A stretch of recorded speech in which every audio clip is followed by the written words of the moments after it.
Super grateful to finally be back. It was challenging to stand on the sidelines, but it was just really cool to be out there with them again and have that energy and adrenaline. And of course, it was Penn State, my first game coming back. I feel like those are always big games for us. So it was a lot of fun this weekend, and I'm just super grateful to Jolene as well for getting me to a position where I could be back. And how was Becky able to take over in that third set? Yeah, I mean, we just started pumping her a little bit more, and she was dominating. I mean, in the middle of the play, she was yelling at me to set her, so I was like, okay, and she got kills every time. So she just brings a lot of energy, and she's such a competitor. She's really fun to play with, and she brought it today and helped us out a lot. Was that the moment that you just decided to start saying her more, or did Coach Cook mention something before, or was it more of her just saying, set me?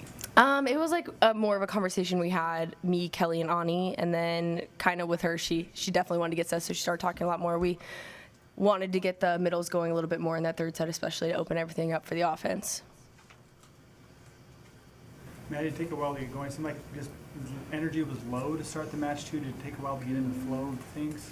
Yeah, a little bit. And that's what we kind of just talked about, is it's hard to play great every single day. And what I'm really proud of our group for doing is just kind of leaning into that weirdness and uncomfiness right there at the beginning of the match, and just leaning on each other and bringing our own energy and finding a way to play a little bit better as we went along. How does it feel to know that maybe you weren't on your top level game today, but still get a win against a Big Ten competition? Yeah, it's a big deal because, like I said, we're not going to come out and play great every day, and to have matches where we know we didn't come out our best, but we can still figure out ways to score and figure out ways to win is really a big confidence booster for us. Nicola, as a setter, do you have mixed emotions about a 6-2 offense? Not really anymore. I really enjoyed the 6-2, actually. It's been fun just to see our offense kind of blossom with having all the attackers out there. Then especially on Friday, the blocking was just insane and unreal, and I don't think we could have done that without the 6-2. So I really enjoyed the 6-2 and gotten comfortable with the fact that I'm going to be out for a little bit, so I have to stay ready when I go back in. Are you talking to Kelly during that time? Are you able to make adjustments? What happens when you're on the bench? Yeah, so usually I come off, talk to Kelly for a minute about kind of the plays that happened, what we can do a little bit better going back in, and then I usually go back and do the cheers. Thomas Ilara, 3 kills for the first 2 sets. What do you think about you guys' defensive execution against her tonight? Yeah, we know that she is a very aggressive hitter, and she could be very dominant if we didn't pay close attention to her. So really proud of our game plan and the way that we executed that, coming out with what she ended up with. Hitting 162, I was really impressed with the way that we defended her and the scout that we had for her. She's a good attacker. Really good. Mm-hmm. Maddie, Allie's been back for 3 games now. How have you seen her grow since she's been back on the court now?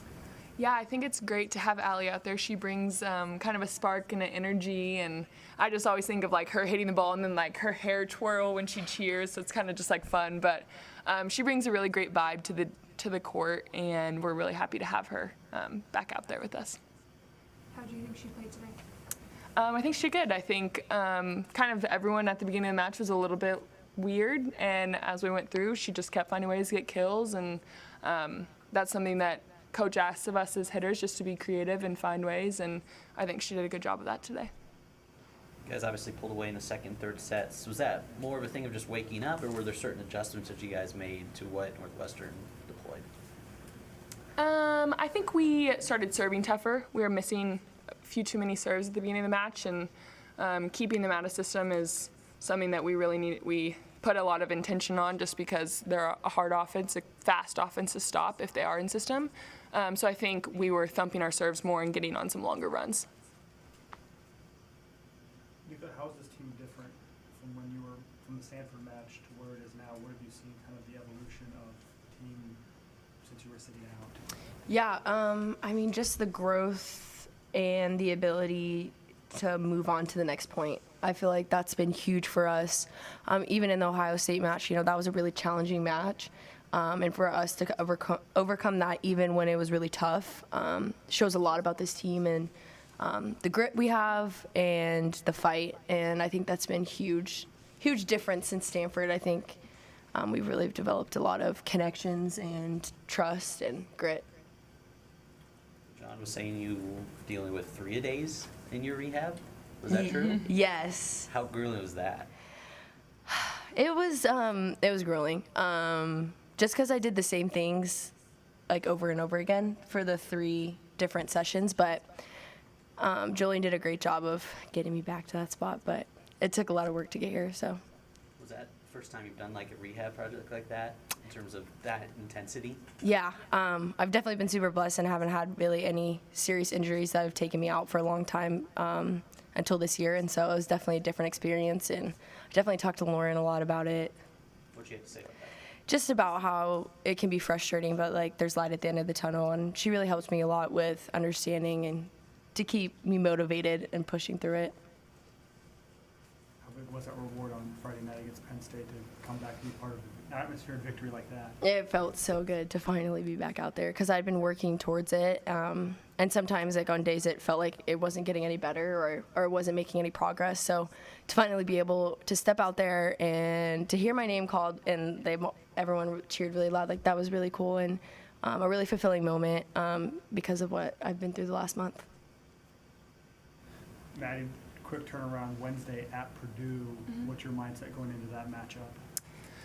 Yeah, Coach kind of talked about it a little bit with us that we've been on a grind for the last 2 weeks. We were on the road for 2 weeks and then back home here for these 2 days and then 3 more games on the road. So tomorrow and the next couple days before we travel, we just need to reset and get into a mindset to continue grinding. And we know that the Big Ten is a grind. 10 weeks you have to be really great. And so hopefully our team can just take these next 2 days to really reset and know that we have a great matchup with Purdue on Wednesday. Final questions? Maddie, you guys are about halfway through the regular season now. With this group, what do you see as the biggest strengths with this team? I'd like to say that we're great on both sides of the ball right now. I think our defense showed out on Friday with our block, and I think that's really suffocating for teams to not know how to score on us because they're just getting blocked again and again. And I think on the other side of that, I think with the 6-2 we have so many different weapons and teams really have to scout us having that many attackers playing every single game. And so I'd like to say that we're doing pretty good on both sides. All right, thank you. Thanks, Guys.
All right. I thought Northwestern played really well game 1. I think they kind of got us on our heels a little bit, and we got off the ropes and started playing a little bit better. And but there was some good volleyball today, and they do some nice things. And I think our players got a little bit frustrated because I think when you have so much success like we did Friday night and then it's not going as well, they got a little frustrated. But I thought they did a good job of working through it. And we started playing better as the match went on and made some adjustments and did some nice things.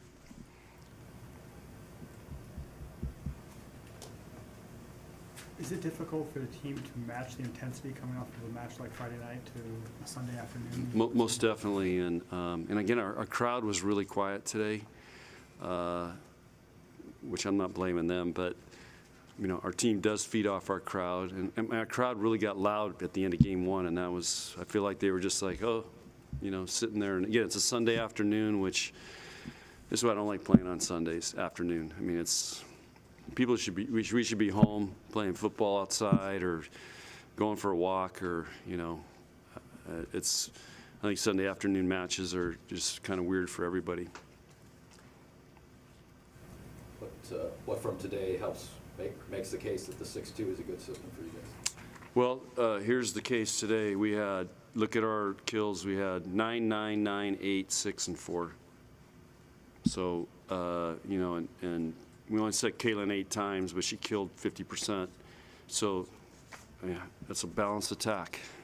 So, and I think that wears teams down because, a couple times, we ran points when we knew where they were going to set, and especially when they're setters front row. So it's very easy you can run more points there because you kind of know where it's going and you can defend that setter or that hitter. And I think in that 6-2, it's you got to defend antenna to antenna the whole way with 3 hitters that are all pretty good hitters.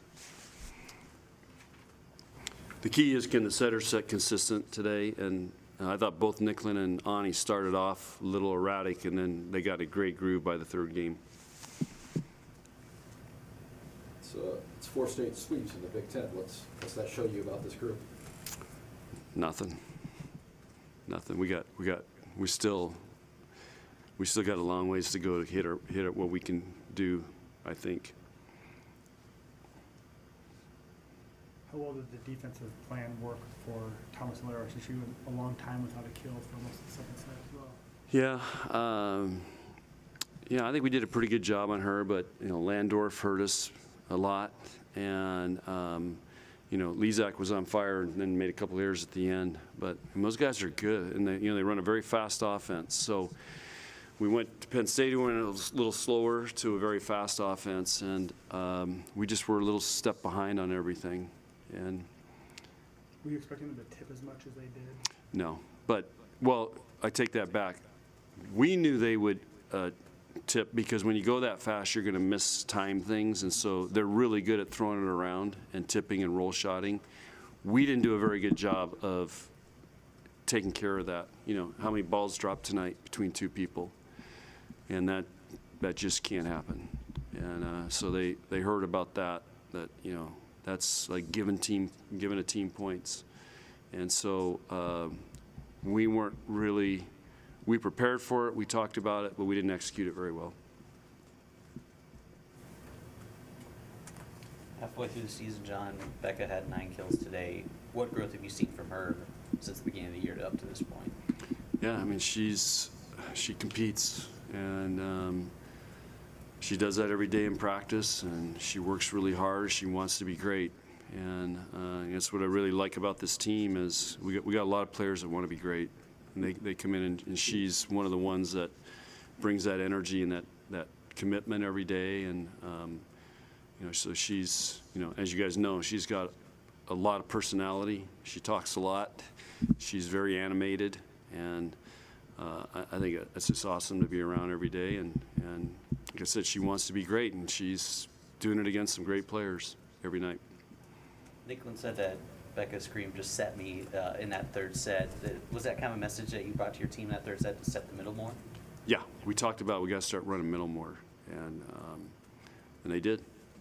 That was like I said, that's one of the adjustments we made, and they started doing it. What dynamic does Nicklin change when she's on the court for this team as opposed to on the sideline? Well, Nicklin's been there, in a lot of big matches, and she's very calm. She plays great defense, serves. She's understands what we need to do, and she's a veteran. So she betters the ball. She made a couple great plays tonight. We had bad passes, bad digs, and she got there and got it up so we could do something. She missed one tonight to Whitney, and it was in game one. She went down on her knees and fired it, and it just went a little bit wide. But those are some pretty elite plays that she does. Maddie had 12 digs. Sometimes when she has a lot of kills, you say, well, she needs to get some more digs. Well, I keep telling her, I go, you got 1,000 kills, and let's start talking when you get 1,000 digs and be in the double 1,000 club. I said, that's when you become big time here. So look it up. There's not many players that have done that. So I just tell her every day, like, she misses a dig, I'm like, you ain't gonna get 1,000 digs here doing that. What do you think of her getting 12 today? What she do? It's great. They hit a lot of balls to her. So. Any other questions? Okay, guys, thanks.